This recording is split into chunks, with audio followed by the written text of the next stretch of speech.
Now a 4 in Your Corner investigation into the safety of your water. We're finding the federal government is not testing for a chemical that's been linked to cancer.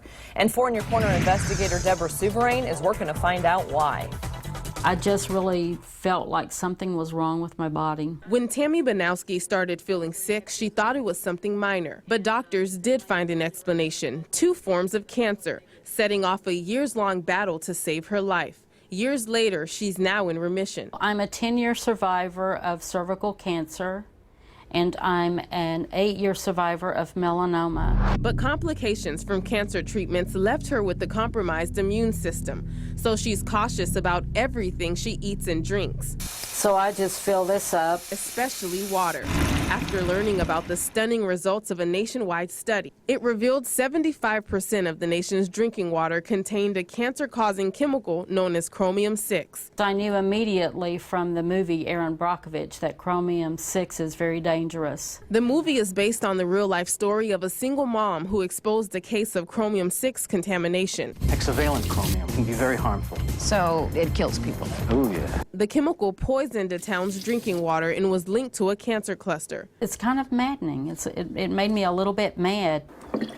Mad because until recently she had no idea the cancerous chemical was also detected in the water supply in some parts of Lee County where she lives. Because it's something in my home I use every day, whether it's for drinking or even showering, you're getting that into that pores that's going in your body. The EPA has set a limit for the total amount of chromium allowed in your water, and that includes some forms of chromium which are not toxic. But there are no federal regulations specifically for Chromium-6. It's been linked to gastrointestinal tumors, liver damage, and reproductive problems, and even lung cancer if inhaled. While the EPA isn't regulating Chromium-6, one state is. In California, scientists set a recommended public health goal, which is essentially just 1 drop in the amount of water that could fit in an Olympic-sized pool. They say anything more than that could be harmful. Here in Southwest Florida, drinking water tests conducted as recently as last year show Chromium-6 levels in some parts of Lee, Charlotte, and Collier counties were higher than California's recommended goal. The average for Lee County, where Tammy lives, was more than 3 times higher than California's recommendation. I don't think it should be in our drinking water. Somewhere I think we're missing the mark. I really do. 54 first aid. The best way to filter out Chromium-6 is through a method called reverse osmosis, a process they use here at the North Plant in Cape Coral. If it turns pink, then I know that I'll have presence of chlorine. But even here, Chromium-6 was detected at one point in 2014. From the high pressure pump, it goes through a valve. The production manager suspects it was a defect in the testing process. But a follow-up test wasn't required because the EPA doesn't track the chemical. They haven't regulated Chromium-6 yet. If they did and we had a detection, we would have resampled.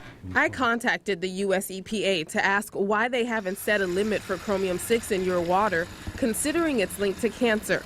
The EPA responded in an email saying they are currently in the process of reviewing potential health effects of Chromium-6 and said in part, quote, expects that the draft of the IRIS assessment will be released for public comment in 2017. But that's not soon enough for people like Tammy, and she fears for some it could be potentially harmful. You never really know these things, but to be as proactive as you possibly can is better than just doing nothing and sitting back and praying and hoping maybe nothing happens to you. Deborah Souverain, Fox 4 in your corner. And the EPA is currently reviewing the health effects of Chromium-6 to determine if it will add it to the list of chemicals that it regulates.